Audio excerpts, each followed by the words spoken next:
इस प्रथम शक्ति केंद्र संयोजकों के सम्मेलन में मैं भारतीय जनता पार्टी के राष्ट्रीय अध्यक्ष माननीय नितिन नवीन जी का, राष्ट्रीय संगठन महामंत्री माननीय बीएल संतोष जी का आप सबकी ओर से हृदय से स्वागत करता हूं, अभिनंदन करता हूं। आप में से हर कार्यकर्ता इस बात को जानता है कि 25 दिसंबर भारत के पूर्व प्रधानमंत्री श्री अटल बिहारी वाजपेयी जी की जन्म शताब्दी वर्ष के अवसर पर देश के यशस्वी प्रधानमंत्री आदरणीय श्री नरेंद्र मोदी जी ने इस राष्ट्र प्रेरणा स्थल को राष्ट्र को समर्पित किया था। ये राष्ट्र प्रेरणा स्थल वही स्थल है जहां पर भारत को भारत की आत्मा से परिचित कराने वाले स्वतंत्र भारत के 3 महान विभूतियों की जीवन दर्शन पर आधारित उनकी 65 फुट ऊंची प्रतिमाओं के साथ साथ निरंतर प्रेरणा प्रदान करने वाले इस म्यूजियम के माध्यम से देश को और वर्तमान पीढ़ी को एक नई प्रेरणा प्रदान हो रही है। बहनों और भाइयों, डॉक्टर श्यामा प्रसाद मुखर्जी भारत की आजादी के आंदोलन के दौरान एक ऐसा नाम जिन्होंने अंग्रेजों की कुटिलता के खिलाफ बंगाल के विभाजन का विरोध करते हुए उस आंदोलन का हिस्सा बनते हुए पूरे बंगाल को पाकिस्तान में देने की साजिश को विफल करने का कार्य किया था। आज का जो बंगाल है, वेस्ट बंगाल है, अगर यह आज भारत के अंदर है और वहां हिंदू सुरक्षित है, इसका श्रेय जाता है डॉक्टर श्यामा प्रसाद मुखर्जी को। आज कश्मीर भारत के अंदर जिस रूप में है, कश्मीर में धारा 370 समाप्त हुई है, श्रद्धेय प्रधानमंत्री श्री नरेंद्र मोदी जी के कारण, माननीय गृह मंत्री श्री अमित शाह जी के कारण। लेकिन प्रेरणा पुंज हैं डॉक्टर श्यामा प्रसाद मुखर्जी जी। उन्होंने 1953 में कश्मीर के लिए धारा 370 समाप्त करने के लिए अपने आप को बलिदान किया था। एक देश में 2 प्रधान, 2 विधान, 2 निशान नहीं चलेंगे का नारा देते हुए उन्होंने परमिट सिस्टम का विरोध किया था और कहा जम्मू कश्मीर भी भारत का हिस्सा है और इस पर शेष भारत का कानून बराबर लागू होना चाहिए। वह सपना साकार हुआ है जब प्रधानमंत्री मोदी जी ने कश्मीर में धारा 370 समाप्त करके श्रद्धेय डॉक्टर श्यामा प्रसाद मुखर्जी के सपने को साकार किया। याद करें, भारतीय जनता पार्टी का कार्यकर्ता हो या भारतीय जनसंघ का कार्यकर्ता, सदैव एक ही नारा हमेशा लगाता था, जहां हुए शहीद मुखर्जी वह कश्मीर हमारा है। ये नारा केवल नारा नहीं था, ये भारतीय जनता पार्टी की वैचारिक प्रतिबद्धता का प्रतीक था और उस सपने को साकार किया है प्रधानमंत्री मोदी जी के नेतृत्व में भारतीय जनता पार्टी की सरकार ने। कार्यकर्ता बहनों और भाइयों, आज आप देश के अंदर देखते होंगे गरीब कल्याणकारी योजनाएं जो भी बन रही हैं, प्रधानमंत्री मोदी जी के नेतृत्व में पिछले 12 वर्षों के अंदर जितनी भी वेलफेयर की स्कीम चली है, चाहे वह प्रधानमंत्री गरीब कल्याण अन्न योजना हो, प्रधानमंत्री उज्ज्वला योजना हो, प्रधानमंत्री स्वास्थ्य बीमा की आयुष्मान भारत की योजना हो, प्रधानमंत्री आवास योजना हो, स्वच्छ भारत मिशन हो, जीवन ज्योति बीमा योजना हो, जीवन सुरक्षा बीमा की योजना हो, यह देश के बिना भेदभाव के अंतिम पायदान पर बैठे हुए गरीब के लिए समर्पित है। यह अंत्योदय की प्रेरणा हमें प्राप्त होती है पंडित दीनदयाल उपाध्याय जी से, और पंडित दीनदयाल उपाध्याय के उस सपने को साकार किया है प्रधानमंत्री मोदी जी की गरीब कल्याणकारी योजनाओं के माध्यम से। और उन गरीब कल्याणकारी योजनाओं के माध्यम से आज भारत के अंदर बिना भेदभाव के शासन की योजना का लाभ अंतिम पायदान पर गया है। तो उसका प्रेरणा स्रोत है पंडित दीनदयाल उपाध्याय। सुशासन कैसे होना चाहिए, भ्रष्टाचार के खिलाफ कैसे टेक्नोलॉजी का उपयोग करते हुए हम कार्यक्रम को आगे बढ़ा सकें। पहला सूत्र है शासन की स्थिरता। राजनीतिक स्थिरता के बगैर शासन स्थिर नहीं हो सकता। भारत के अंदर राजनीतिक व्यवस्था को, राजनीतिक स्थिरता को समाप्त करके शासन में स्थिरता आए, इसके प्रेरणा है सर्वदेव अटल बिहारी वाजपेयी जी। याद करिए 1990 के दशक के उस दौर को, लगातार सरकारें बनती थी, बिगड़ती थी, आती थी, जाती थी, खरीद फरोख्त होती थी। 1996 का अटल जी का वक्तव्य सुनिए, जब उन्होंने 13 दिन की सरकार को गंवाई थी। उन्होंने कहा कि नहीं, हम इसको नहीं प्रेरित करेंगे, इसको नहीं आगे बढ़ाएंगे। और उस समय सरदेव अटल बिहारी वाजपेयी जी ने कहा चुनाव का मुकाबला करेंगे। 98 से लेकर के 2004 तक देश के अंदर एक स्थिर सरकार देकर के, राजनीतिक स्थिरता के दौर को भारत के अंदर ला करके फिर सुशासन का एक मॉडल उन्होंने दिया। सुशासन का वो मॉडल जो डॉक्टर श्यामा प्रसाद मुखर्जी और पंडित दीनदयाल उपाध्याय जी की प्रेरणा से आगे बढ़ा था, आज वह देश के अंदर प्रधानमंत्री मोदी जी के नेतृत्व में एक साथ, चाहे वह डॉक्टर श्यामा प्रसाद मुखर्जी का भारत की एकता का संदेश हो, चाहे वह पंडित दीनदयाल उपाध्याय जी का अंत्योदय की प्रेरणा हो, चाहे वह सरदेव अटल बिहारी वाजपेयी जी के सुशासन का मॉडल हो, या अगर किसी ने किया है तो आज देश के यशस्वी प्रधानमंत्री श्री नरेंद्र मोदी जी के नेतृत्व में हमने नए भारत के अंदर देखा है। हमारी पीढ़ी सौभाग्यशाली है कि हमने मोदी जी के भारत की सुरक्षा के मॉडल को, वैश्विक मंच पर भारत की बढ़ी हुई प्रतिष्ठा के इस मॉडल को, भारत की सुरक्षा के मॉडल को, विकसित भारत की संकल्पना के साकार होते हुए मॉडल को आज हम देख रहे हैं, उसको आत्मसात कर रहे हैं। और विरासत और विकास का मॉडल कैसे हो सकता है, इसका केंद्र बिंदु बनाया है प्रधानमंत्री जी ने भारत के हृदय स्थल के रूप में जाने जाने वाले उत्तर प्रदेश को। पिछले 9 वर्ष के अंदर उत्तर प्रदेश के अंदर डबल इंजन की सरकार ने प्रधानमंत्री मोदी जी के उस मॉडल को यहां अक्षर से उतारने का काम किया है। कोई सोचता था आज से 9 वर्ष पहले काशी में काशी विश्वनाथ धाम इतना भव्य बन जाएगा? कोई सोचता था अयोध्या में श्री राम जन्मभूमि और अयोध्या नगरी इतनी सुंदर हो जाएगी कि त्रेता युग का स्मरण कराएगी? कोई सोचता था मां विंध्यवासिनी का धाम इतना सुंदर बन जाएगा? कोई सोचता था उत्तर प्रदेश में भव्य और दिव्य कुंभ वैसे होगा? कोई सोचता था नैमिषारण्य की सुंदरता ऐसे होगी?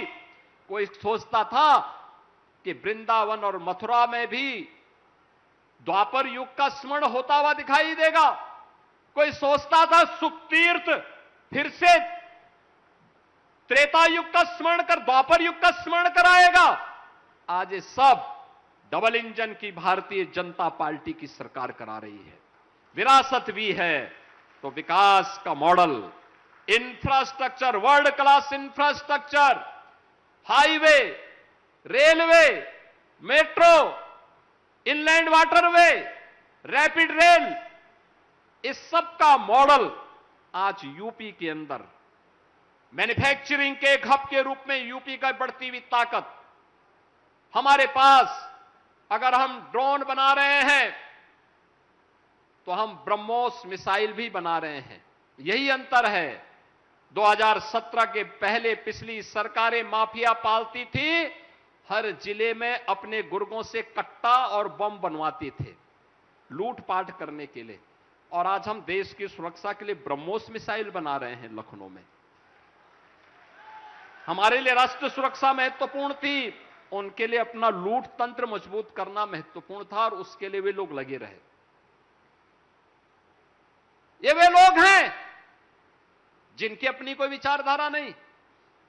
भारत का विरोध करना, भाजपा का विरोध करते करते कब वे भारत का विरोध करेंगे कोई पता नहीं, उनके दैनिक दिनचर्या का हिस्सा है। वे निरंतर इसके साथ लगे रहते हैं, वे लगातार इन कर्मों के साथ जुड़े हुए हैं। उनकी आस्था तब आहत नहीं होती है जब बाबरी ढांचे का समर्थन वे लोग करते हैं, तब भारत की आस्था की चिंता उनको नहीं होती है। जब वह भारत के मानबिंदुओं का अपमान करते हैं, जब लैंड जिहाद, लव जिहाद और थूक जिहाद का बड़ी बेशर्मी के साथ ये लोग समर्थन करते हैं, तब इनको भारत की आस्था और उत्तर प्रदेश की आस्था की चिंता नहीं होती है। लेकिन वोट बैंक की तब चिंता होती है। लेकिन जब भारत की आस्था को आहत करना हो तो प्रत्यक्ष और प्रत्यक्ष रूप से इनके द्वारा प्रहार करने के कोई मौके नहीं चूके जाते हैं। बहनों और भाइयों, हम सबको याद रखना होगा, आज जो विकास दिखाई दे रहा है, आज जो सुरक्षा का मॉडल है, आज जो सुशासन का मॉडल है, और जिस प्रकार से डबल इंजन की सरकार समाज के प्रत्येक तबके के लिए, क्या वो युवा हो, क्या वह आधी आबादी बहन और बेटियों के स्वावलंबन और सुरक्षा से जुड़ा हुआ मुद्दा हो, क्या वह अन्नदाता किसान हो या गरीबों तक शासन की योजना का लाभ बिना भेदभाव के उपलब्ध करवाने का कार्य बिना रुके हुए, बिना डिगे हुए, बिना झुके हुए, बिना थके हुए निरंतर पहुंचाने का कार्य कर रही है। और यही तो पीड़ा है इन विपक्षी दलों को, समाजवादी पार्टी, कांग्रेस, इन सब की चिंता यही है कि जिस तबके को ये जाति के नाम पर बांटते थे, वर्ग के आधार पर विभाजित करते थे, वह तबका तो गरीब कल्याणकारी योजना के माध्यम से गरीब को, किसान को, नौजवान को और महिलाओं को डबल इंजन की सरकार ने अपने के साथ जोड़ने का काम किया है, भारत की एकता और अखंडता के लिए, क्योंकि हर भारतीय जनता पार्टी का समर्पण है और उस कार्य को, उस संकल्प को पूरा कर रहा है भारतीय जनता पार्टी के नेतृत्व में डबल इंजन की सरकार। और इसलिए वे विभाजन की अपनी सारी की सारी मेहनत का कहीं ना कहीं ठीकरा अब फोड़ करके भारत की आस्था पर प्रहार करने का कार्य कर रहे हैं। और इसीलिए मैं आप सबका आह्वान करूंगा, यह समय है हमारे लिए जब हम इन सब के प्रति जागरूक हों। शक्ति केंद्र का मतलब भारत की लोकतांत्रिक व्यवस्था का वह केंद्र बिंदु जहां से एक एक मतदाता के साथ हमारा संवाद शुरू होता है। प्रधानमंत्री मोदी जी ने हमेशा कहा है, चुनाव जीतने का मतलब विधानसभा में चुनाव नहीं लड़ा जाता है। चुनाव लोकसभा स्तर पर और जिले स्तर पर और प्रदेश स्तर पर नहीं लड़ा जाता है। चुनाव का केंद्र बिंदु तो बूथ होता है और चुनाव का केंद्र बिंदु शक्ति केंद्र होता है। शक्ति केंद्र, अगर शक्ति केंद्र मजबूत है और हमारा बूथ मजबूत है तो फिर चुनाव हमारे पाले में आएगा ही आएगा। और उस दृष्टि से उसके रखवाले के रूप में आपकी बड़ी भूमिका, उस महती भूमिका के कारण दुनिया के लोकतांत्रिक देशों में सबसे बड़े राजनीतिक दल के रूप में जिस पार्टी ने प्रधानमंत्री मोदी जी के नेतृत्व में यह सफलता प्राप्त की है, उस भारतीय जनता पार्टी के हमारे राष्ट्रीय अध्यक्ष माननीय नितिन नवीन जी आज हमारे इन शक्ति केंद्र संयोजकों के साथ संवाद बनाने के लिए स्वयं प्रदेश की राजधानी लखनऊ में आए हैं और इस दृश्य में उनका आप सबकी ओर से हृदय से स्वागत करता हूं, अभिनंदन करता हूं। बहनों और भाइयों, जब शक्ति केंद्र मजबूत होगा तो बंगाल जैसी जीत प्राप्त करने में कोई कठिनाई नहीं होगी। बंगाल की जीत केवल जीत नहीं है, बंगाल की जीत का मतलब पंडित यानी वह डॉक्टर श्यामा प्रसाद मुखर्जी के सपने को साकार करने की जीत है। जिस बंगाल को घुसपैठ का एक अड्डा बना दिया गया था, जिस बंगाल में अराजकता को चरम तक पहुंचा दिया गया था, जिस बंगाल में भारतीय जनता पार्टी के अनगिनत कार्यकर्ताओं ने अपना बलिदान दिया है, उस बंगाल में भारतीय जनता पार्टी की थंबिंग मेजॉरिटी के साथ सरकार बनना इस बात को साबित करता है कि हमारा शक्ति केंद्र मजबूत होगा, हमारे लिए कुछ भी कठिन नहीं होगा। और अगर शक्ति केंद्र मजबूत है तो सब कुछ हमारे हाथ में है। और इसलिए बहनों और भाइयों, मैं आज के दिन पर आप सबको आह्वान करूंगा कि आज राष्ट्रीय अध्यक्ष जी का मार्गदर्शन प्राप्त हो रहा है। राष्ट्रीय संगठन महामंत्री जी एक एक कार्यकर्ता के उत्साह को स्वयं अवलोकन कर रहे हैं, देख रहे हैं और फिर उसके अनुरूप वे अपने रिपोर्ट और अपना मार्गदर्शन भी फिर भेजेंगे। लेकिन आज के इस अवसर पर यह आप उत्तर प्रदेश के अंदर पहला प्रांत है जो प्रांत राष्ट्रीय अध्यक्ष जी के साथ अपना संवाद जोड़ करके सौभाग्यशाली हो रहा है। अभी कमेटी गठित हुई और अभी इन्होंने पहला सम्मेलन अपना यहां पर संपन्न करके ये दिखा दिया कि हमारे पास ताकत है और हम लोग के लिए कुछ भी कठिन नहीं।